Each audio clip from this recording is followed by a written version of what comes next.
In this town, there's no off-season. The news never stops, and neither do we. It's always game day in Cleveland with Andy Baskin and Daryl Ryder.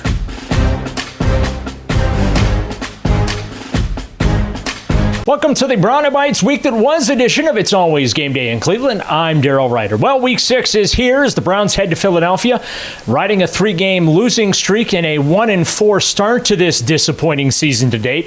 Jalen Hurts, Saquon Barkley, and the Eagles well rested, coming off their bye. They are 2-2. This week has been about change, or in this case, why not make some changes? A lot of that talk, though, mostly external amongst the media and fans. But head coach Kevin Stefanski staying the course. Here's what the head coach had to say about the many problems plaguing his Cleveland Browns. Whether it's scheme, whether it's personnel, whether it's how we call it. So there's things that we've looked at this week and things that we know we can do better. I'm comfortable with the amount of collaboration we have right now on the headset and how we operate, so that won't change. But I do want to emphasize that it's number one, we're constantly looking at things that we can do better. But number two, this is a collective effort from players and coaches to make sure that we are playing better on offense. Again, I think that's my job, coaches, our job, players, that's our job. We have to execute, and you got to execute really at all times, Daryl. It can't be just the first couple plays, just the last couple plays. You have to be great for 60 minutes or more. Yeah, I think there's definitely moments that the pocket's clean and we can deliver from the pocket, and Deshaun has done that and knows that. There's other times that we have to shore it up, and when it comes to pass protection, I think I've told you guys this before, it's not just the offensive line. It can certainly be your running backs and your tight ends. It can be you're playing on time in the pass game, so your receivers getting open, those type of things. So it's an area that we have to get better, no doubt. And I think Deshaun understands that as well, and I think he's committed to getting better as well. I know you can take out plays and look at that, and there's obviously plays that Deshaun wants back. There's calls that I want back. That happens in the course of a game. We just have to do our best from a coaching perspective, from a player's perspective, to execute what's out there. But I don't know that it's haven't called a perfect game. I don't think anybody's played a perfect game just yet. Yeah, we need to do better. That's obvious, and it's again. It's not a one person needs to do better or one position needs to do better or players or coaches. We underline W-E, we just need to be better. There's not going to be a quarterback change, so another option would be maybe to turn play calling duties over to offensive coordinator Ken Dorsey. Here's what he had to say about the state of affairs concerning one Deshaun Watson and this very, very awful to watch offense. I think we've got obviously, a lot of faith in Deshaun. I think for us, it's about everybody's got to do, got to be better on the offensive side of the ball. It's not just a point the finger at one person, anything like that. As coaches, as players, we all have to do better. It takes all 11, and it takes more than 11 in offense because you got the coaches, you got the look team on giving us a good look during the week. You got guys who, hey, this route was for so-and-so, but all of a sudden something happens in the game, his shoelace broke, hey, somebody else got to come in and run it, and we got to take ownership of that. So it takes all 11, and it takes that mentality to be able to do that. And I think that's what I think we've had here in the past, and I think that's something that we're going to continue to harp on, because in the NFL, that's just a fact of the matter. No one's going to feel sorry for you. You got to come out, you got to go out, and you got to grind, you got to work, you got to put yourself in position during the week to go out and have success. And there's a lot of pride in this building, and we're going to make sure we're doing that each and every week. I think again, it just comes down to all of us being better. In that situation on the fourth down, we got to be significantly better communicators coming from starting with the sideline and then coming in and out of the huddle, make sure we're communicating personnel so that everybody's on the same page. So it starts with communication. It starts with us as a coaching staff, making sure we're doing that with our players on game day during the week.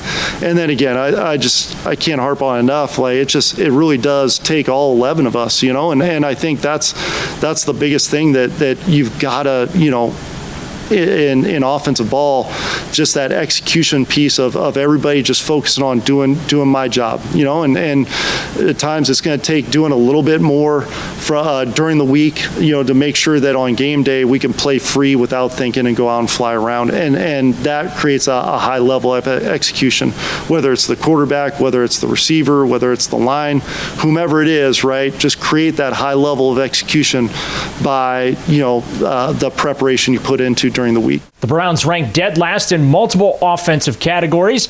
They also just 27th running the ball. Joel Bitonio going to play his 150th game as a Brown. That's the second most since 1999, behind the Hall of Famer Joe Thomas. But the six-time Pro Bowler wants to win, and the frustrations of the early season with Bitonio really hard to miss. Yeah, I think it's accountability on each person. Like we've talked about it, and that's the frustrating part. Is like you talk about it, and it's like actions have to happen eventually. You have to eventually do, but each room, each person is responsible. And we talked about in the O-line room, like, you got to take care of yourself before you can start helping other people. So make sure you're right in your book, and then you can help the guy next to you on the left and the right. And a lot of it is a group sport, especially 5 linemen. But it's truthfully like looking yourself in the mirror and being like, what can I do right to make sure that I'm locked in. I know all my assignments. I know what I'm supposed to do, and then going out eventually, like blocking the guy in front of you. Yeah, I think we have to be able to put him in a position to be successful. Like I've talked about it before, like the O-line has to play a perfect game before we can be like, hey, we gotta fix something else. Like we have to give him a chance. We have to block good enough. We have to play good enough as an offense, less MAs. Before we get into pointing fingers at other people. Receiver Amari Cooper has been in the middle of the frustrating start. Cooper not thinking about jumping ship, however, via trade. However, his goal turned the boat around and start sailing in the right direction. And just go out there and try to play your best. That's my role in that. Nothing else really matters. All the words, all the talking, things of that nature. Just want to play as well as I can to make his job easier. Like we always say, it doesn't necessarily matter the play that's being called. It's the lack of execution. Never blame the play caller. It's always the players out there who are trying to execute the plays, at the end of the day. So, we are making changes. One of the things that Coach Kev is emphasizing is that we need a spark, and it can come from anywhere. And they're definitely doing some things to try to create that spark that I won't divulge, but that definitely is an emphasis for sure. I think we need to do everything better. I think we need to run better. I think we need to run better routes. I think we need to, everything, block, whatever. Everybody can be a little bit better for this team. So yeah, just knowing him, knowing how he prepares, knowing his mindset, knowing just the type of person, player he is. I definitely do feel that way. Again, obviously we've gotten off to a start that we didn't necessarily want to get off to, but we still have a lot of time to turn things around. I believe we'll do that. There will be no Nick Chubb this week. No surprise there. One more week of preparation for him. Denzel Ward is questionable with that hamstring injury, with safeties Ronnie Hickman and Grant Delpit ruled out. Rodney McLeod and DeAnthony Bell likely to replace them in the secondary. Offensive tackle Jack Conklin, some good news here. He's going to be active, or at least is, I should say, scheduled to be active for the first time this season, as will rookie defensive tackle Mike Hall Jr., who had this to say about what led to that 5-game suspension and that very ugly incident that occurred at his home in August. Just coming back, just excited to be in the building with the guys. Just happy that everybody, accepted me back after the, unfortunate event and that happened recently. But just moving on and moving forward and just trying to get back out there and get in the groove of things. It was just an unfortunate event, but just controlling what I can control as a man and a person, and just you got to move forward and just continue going to counseling and all that, and it's been a real help.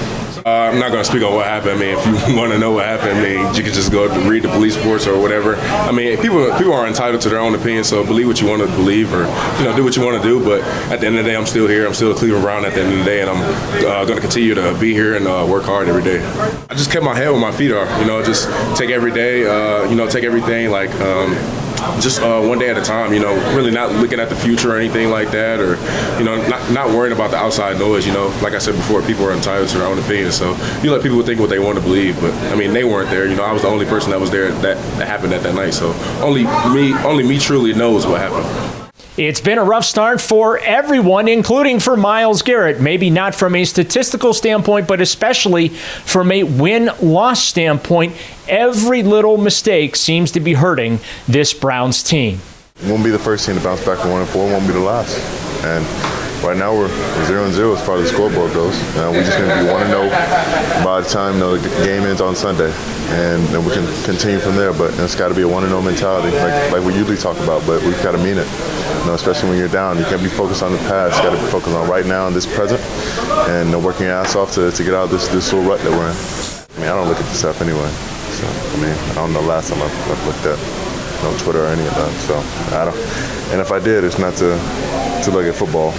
I got family I need to see. I got photography I could learn from, and composition I can improve with. So the football stuff, that's for here. That's for Thursday night when we're having team dinner and discussing some of the teams we might play, but I'm not worried about the opinions and of pundits and analysts, and that does nothing for this team, and it only causes more negative discourse. Teams go through ruts. Like Jacques said, he was on a team himself with Phillip Rivers and Antonio Gates and Sean Merriman, team full of Hall of Famers, and they had a terrible start, ended up going to the playoffs, one game away from the Super Bowl. Sometimes it just doesn't click immediately. It doesn't always flow year to year as you see with some other teams, but just got to find a way to pick it up. Some individuals, some leaders have to decide that enough is enough. It's time to make a stand, and that's got to be team wide. And so I feel like we're at that point, and we have to decide who we want to be and create our identity. However you want to describe this slow start for the Browns, I would say that cornerback Martin Emerson Jr., who himself has had his struggles in the secondary, I think he did a pretty good job of summing up where things stand with this Browns team. I know I will get better, and I know the defense will get better too. We just got to keep working.